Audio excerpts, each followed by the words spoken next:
14:41, continuamos en el Deportivo y rápido nos metemos con uno de los grandes temas del día. Bueno, desafortunadamente por una noticia muy triste que tiene que ver con la muerte de Carlos Reutemann, pero al margen de eso, todo lo que dejó una figura tan trascendental para el mundo del automovilismo, para los años dorados de la Argentina en la Fórmula 1 y bueno, en definitiva, conocer un poco más al personaje, por ahí en el último tiempo sí más conocido por la faz política, pero el deportista, el hombre que bueno, en los 80 paralizaba a la República Argentina toda, ¿no? 100.000 personas en el Galvez, en un Gran Premio de Fórmula 1 allá por ese 1981 que lo tuvo tan protagonista. En fin, muchas historias por contar y quién mejor que Cristian González Rauco, que tiene, bueno, como siempre, unos minutos para charlar con nosotros y en este aspecto del querido Lole Reutemann. Querido Cristian, Javier te saludo, ¿cómo estás? Buenas tardes y gracias por tu tiempo.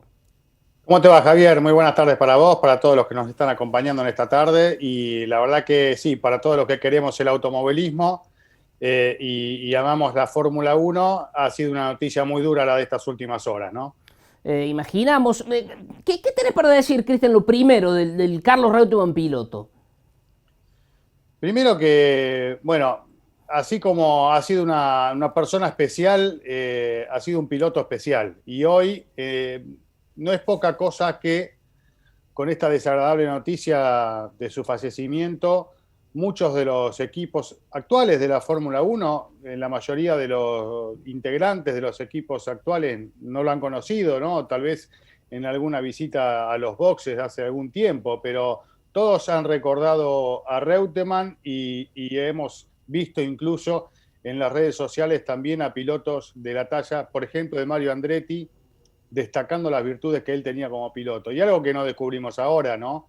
La verdad que el Lole se destacaba por ser muy meticuloso a la hora de trabajar sobre los autos, de sacarle el máximo que podía dar, de buscar cuál era el rendimiento ideal, y ahí venían los resultados. Él ha disputado 146 grandes premios de Fórmula 1 y tiene 45 podios, calculá, un 30% de las competencias que corrió llegó en el podio, y eso no es poca cosa. Ganó 12, ganó algunas más de aquellas carreras que no sumaban puntos para el campeonato, pero que también se disputaban en aquellos tiempos. De hecho, una fue en el 81 y que si hubiese sumado puntos era lo que necesitaba él para ser campeón del mundo. Finalmente no lo pudo hacer por un solo punto, pero es alguien que está muy bien reconocido y valorado en el mundo de la Fórmula 1 y del automovilismo en general, sobre todo en el exterior.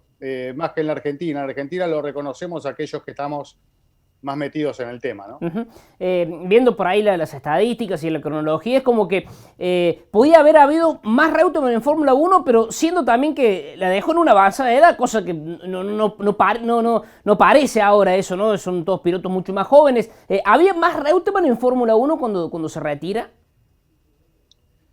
Bueno, si había para seguir, sí. Él mismo ha reconocido en algún momento que tal vez ese año 82 lo podría haber corrido. Después quedó la duda, que nunca pudo ser despejada y nunca va a poder ser despejada, de si él decide dar un paso al costado, porque no nos olvidemos que estaba en un equipo inglés y estábamos a semanas del conflicto de las Malvinas, ¿no? En ese año 82, y nunca dijo él ni confirmó. Y bueno, como decía, nos vamos a quedar con la duda si ese fue uno de los motivos por los cuales decididamente optó por bajarse, ¿no?, de la Fórmula 1. Tal vez hubiese podido buscar otro equipo, pero hoy, bueno, ya es pasado, ya es historia. Lo pudimos disfrutar porque estuvo más de 10 años en la categoría, con alguna alternancia en los primeros años, pero después ya directamente peleando con los mejores equipos, con los mejores pilotos, en una época de oro porque había grandes figuras, nombres impresionantes, Niki Lauda, James Hunt, como te decía, Andretti, Fittipaldi, Peterson, que termina perdiendo la vida también, Gilles Villeneuve, que pierde la vida en el año 82, una vez que Lole se baja de la Fórmula 1, y estaba eso también, además de la capacidad de manejar un auto de Fórmula 1 en ese nivel, al límite, en circuitos espectaculares de aquella época, como el trazado largo de Nürburgring o los que se te puede ocurrir, estaba esa capacidad que tenían los pilotos de salir a correr sabiendo que había un porcentaje mucho más elevado del que hay ahora de perder la vida, ¿no? Y de tener problemas. Y eso evidentemente enaltece mucho más a los pilotos de esa época comparados con los de ahora. ¿Cómo se convivía con esa peligrosidad? Porque, bueno, medida de seguridad prácticamente incomparable con lo de hoy, pero desde tu percepción, bueno, haciendo notas o hablando con gente de ese momento, en el automovilismo todo en general, pero ¿cómo era convivir con ese índice de riesgo tan grande? Mirá, la verdad que era algo que estaba asumido. Por eso uno los pone en un lugar diferente a la hora de tomar la decisión, bueno, me subo al auto y vamos para adelante. Porque pasaba muy seguido, ¿no? El tema de accidentes fatales, a veces no eran fatales, pero terminaban con consecuencias físicas graves para los pilotos, parapléjicos, bueno, esas cosas que de repente se generan en el cuerpo un accidente de pilotos que, si bien ya había evolucionado bastante la Fórmula 1, con los cascos, con los cinturones, pero bueno, corrían con el cuello desprotegido, con las piernas muy cerca del ala delantera, sin demasiadas protecciones, así que un golpe de frente enseguida venía con el daño en las piernas, después la posibilidad de incendio era muy, muy evidente, de hecho lo que le pasó a Niki Lauda en Nürburgring un año después de que Lohle ganó en ese circuito, ¿no? En el año 75, sí, sí. En el 76 se pega Lauda y se incendia y todo lo que ya sabemos, ¿no? Después al poquito tiempo volvió a correr, pero se incendiaban con mucha facilidad y la verdad que, bueno, había que tener una personalidad muy particular para salir a la pista sabiendo que esas eran las condiciones, pero eso era así era el automovilismo y así estaba asumido, era parte de los riesgos, ¿no? Y la verdad que era impresionante, por eso eran verdaderos héroes. Esa temporada 81 que lo tuvo Lohle, gran protagonista con Alan Jones compartiendo equipo, perdiendo el campeonato por un punto. Eso que siempre se dijo que no tuvo tanto apoyo, tanta banca, que no era el favorito, digamos, de Williams. ¿Cómo terminó esa historia? ¿Fue así como se dijo? ¿No se lo proyectó a un Reutemann campeón? ¿Cómo era un poco la antesala?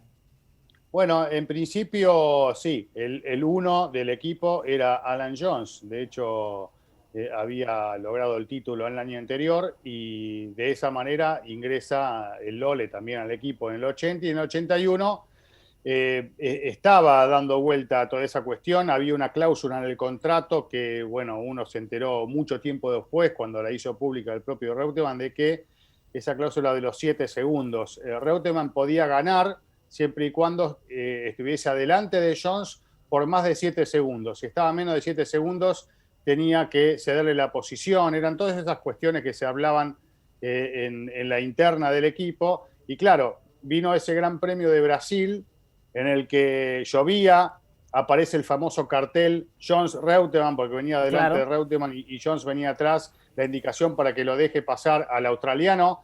Hizo caso omiso el Lohle y se quedó con la victoria de ese Gran Premio brasileño. A partir de ahí, ni Jones fue al podio, ni el equipo Williams fue a saludarlo a Reutemann por la victoria, así que ahí hubo un quiebre en cuanto a la relación, avanzó la temporada, después vino un cambio de neumático, porque el Lohle se sentía más cómodo con la Michelin respecto de las Goodyear, pero el equipo decidió cambiar de igual manera.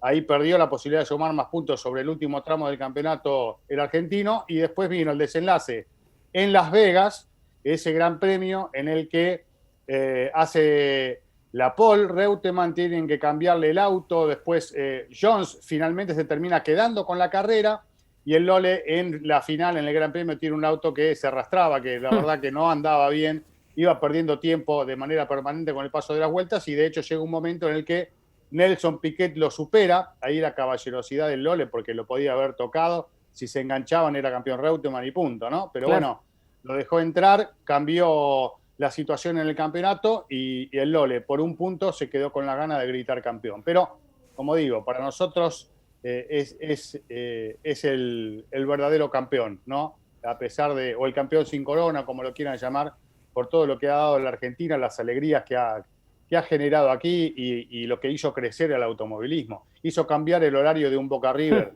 ¿no? En un gran premio, el Gran Premio de Canadá en ese año 81, así que imagínense lo que significaba. Seguramente, Cristian, lo que significa para nosotros un gran gusto charlar contigo como siempre, bueno, gran abrazo y bueno, gracias por tu tiempo y enseñarnos un poco esto de historias tan lindas que lamentablemente tienen un hecho trágico como es este desenlace para el Lohle. Un abrazo. Gracias, un abrazo grande a ustedes. Bien, el abrazo para Cristian González Rouco, bueno, fenómeno, enseñando y contando historias y anécdotas tan interesantes de nuestro deporte, con el automovilismo como protagonista y con Carlos Reutemann, que bueno, el día de ayer a esta hora, después de que se desmintió, bueno, estas noticias que circulan siempre por redes, terminó perdiendo la vida. Hacemos la pausa y ya venimos para el cierre.